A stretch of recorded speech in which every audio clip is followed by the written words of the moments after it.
Assalamualaikum warahmatullahi wabarakatuh.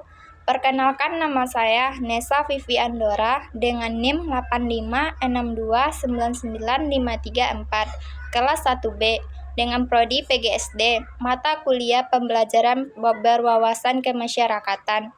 Dalam video ini, saya akan membahas tentang kepemudaan yang ada di Jorong Genting Sijunjung dengan tema olahraga sepak bola. Saya akan mewawancarai Ketua Pemuda dan beberapa anggota pemuda lainnya.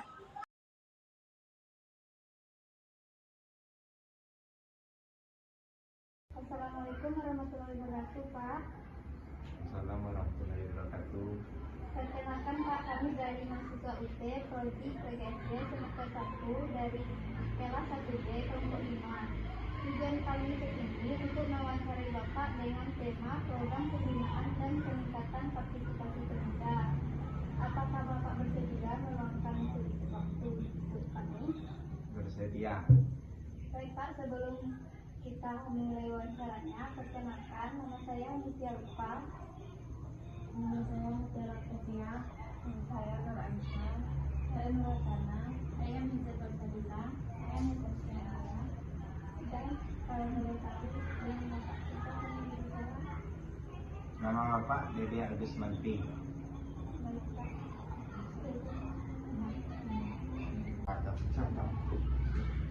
Assalamualaikum warahmatullahi wabarakatuh, Pak. Waalaikumsalam warahmatullahi wabarakatuh. Perkenalkan, Pak, kami dari mahasiswa UT Prodi PGSD semester 1 kelas 1B kelompok 5. Tujuan kami ke sini untuk mewawancarai Bapak dengan tema program pembinaan kepemudaan. Apakah Bapak bersedia meluangkan waktunya sebentar? Sudah bersedia. Pak, saya di sini ingin bertanya tentang olahraga yang dilakukan secara rutin, yaitu bagaimana cara mengkondisikan agar pemuda-pemuda lain mau mengikuti latihan rutin secara berkala. Tadi bertanya tentang kegiatan rutin dalam kepemudaan. Di dalam kepemudaan itu ada beberapa kegiatan, baik itu berupa Islamiyah maupun berupa fisik. Kalau berupa fisik, salah satu contohnya adalah sepak bola atau kreatif dari kebudayaan seperti tari, randai, dan sebagainya. Di dalam kepemudaan Jorong Genting ini kan termasuk Jorong Genting. Di dalam kepemudaan Jorong Genting ini yang lebih aktifnya adalah di bidang olahraga. Di bidang olahraga yaitu di sepak bola. Kan? Jadi pertanyaannya tadi, bagaimana cara mengkondisikan agar pemuda-pemuda lain mau ikut dalam kegiatan itu? Cara mengkondisinya di dalam kepemudaan itu yaitu dengan cara mengadakan latihan rutin sehingga mayoritas pemuda-pemuda yang diikut sertakan ke dalam tim bisa ikut dalam latihan rutin sehingga dia bisa meningkatkan kapasitasnya untuk bermain. Ada lagi? Pertanyaan kedua, Pak. Bagaimana cara pemuda untuk mempersiapkan diri sebelum mengikuti sebuah lomba?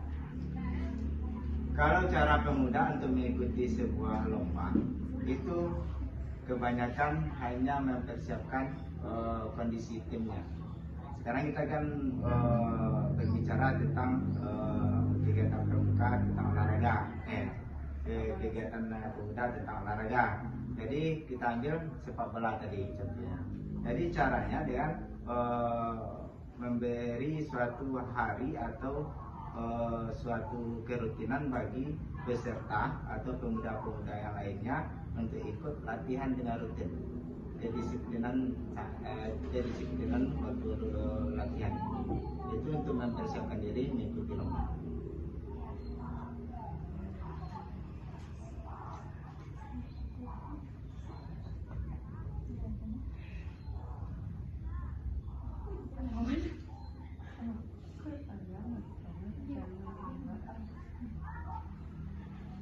Apakah ada latihan fisik dari badan sepak bola tersebut, Pak?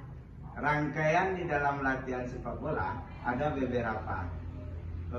Kebetulan saya juga seorang pelatih sepak bola di Jorong Ganting yang klubnya PSPAL. Di dalam rangkaian latihan rutin PSPAL itu ada beberapa tupoksi. Yang pertama itu adalah peregangan, dan kedua kegiatan inti, dan yang ketiga penutupan. Itu setiap olahraga memakai metode itu. Kemudian setiap latihan ada pembagiannya 3. Yang pertama fisik, latihan fisik. Yang kedua latihan untuk strategi bermain. Yang ketiga finishing. Kalau finishing itu strategi untuk mencetak gol. Mungkin itu strategi-strategi yang ada ketika kita melakukan latihan pada kepemudaannya.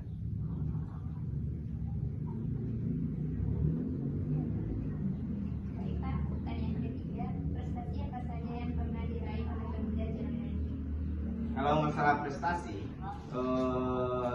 pemuda di Jorong Ganting itu kalau khusus untuk sepak bola sudah banyak. Mulai dari berdirinya sepak bola pada tahun 1960, sudah banyak mengikuti beragam event atau turnamen. Malahan ada yang sampai ke divisi di dalam tingkat bermain bola.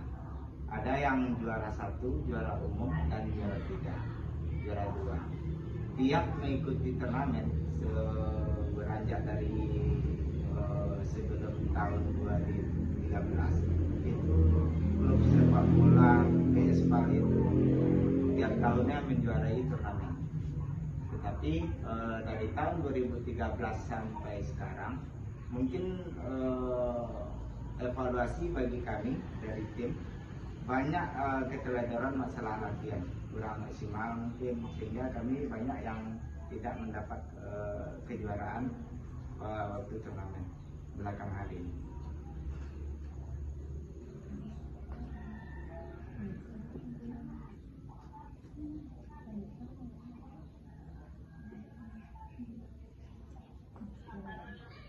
Bapak, untuk pertanyaan keempat, bagaimana cara mengatasi kurangnya minat pemuda terhadap organisasi pemuda?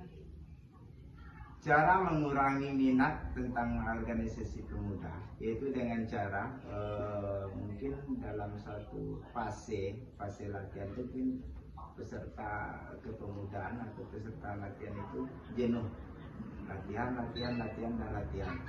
Padahal untuk meningkatkan kompetensi dalam bermain itu adalah latihan dengan strategi.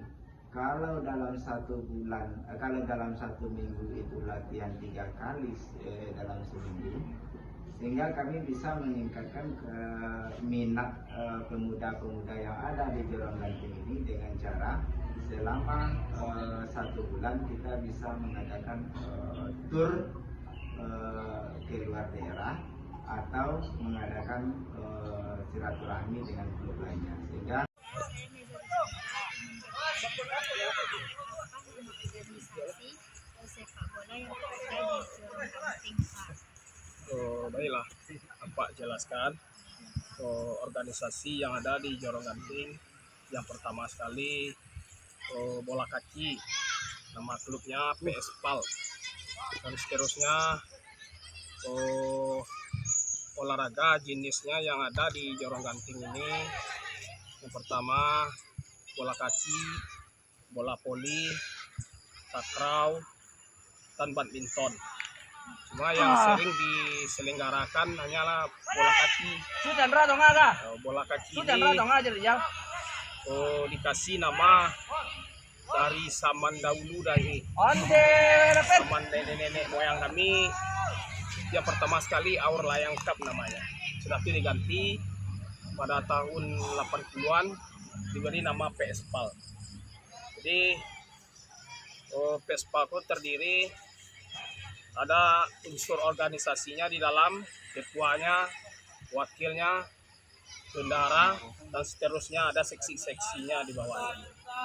Jadi itulah yang Bapak yang ingin Bapak jelaskan, itu yang pengetahuan Bapak. Boleh. Apakah Bapak tahu kenapa diganti nama PSPAL?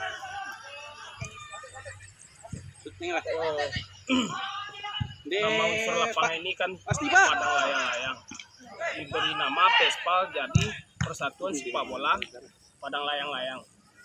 Jadi itulah artinya Pespal. Parah dan parah lah gitu. Kami Parah dan parah lah gitu. rancangan latihan Ini parah lah boleh. klub PSPal ini Iya Pak. di klub rutin yang dilaksanakan di Maju sama mainnya. di lapangan bola Pespal Terus. untuk umum. Hanya latihannya 3 kali 1 minggu. Hari Kamis, ya. Senin, hari Sabtu ya, Sabtu. Sedangkan legend ini usianya 40 ke atas, itu latihannya 2 kali 1 minggu. Hari Minggu sama dengan hari Rabu. Udah. Menurut saya Pak, cara perekrutan klub anggota baru di grup PSPal ini. Kalau anggota baru di klub legend, terutama sekali sanggup dia membeli baju. Itu yang pertama. Yang kedua, bisa melanjuti latihan 2 kali 1 minggu. Usianya untuk anggota baru hanya berumur 35 ke atas. Untuk legend. Kalau untuk umum nggak terbatas. Mau 5 tahun kayak mau 10 tahun pokoknya bisa. Sanggup dia latihan sama umum bisa. Berarti tidak ada kriteria khususnya ya Pak. Yang khususnya itu kalau untuk legend yang khususnya udah usia berumur 35 tahun ke atas. Kalau di bawah enggak legend namanya. Saya Resetia Dona Pak, saya ingin bertanya mengenai latihan sepak bola. Yang legend kan 2 kali dalam seminggu, yang umum 3 kali dalam seminggu. Sisa waktu itu apakah ada yang tambahan latihan lain Pak? Pak? Ada tambahan yang lain. Jadi yang diisi itu latihan yang sisanya dengan usia 10 sampai 11 tahun. Usia namanya ISB PSPal. Jadi khusus untuk anak-anak. Jadi demikianlah saran dari Bapak untuk mengisi bagi adik-adik dengan nama PSPal di Jorong Ganting, Sejujung, dan Nenggari. Terima kasih. Terima kasih Pak.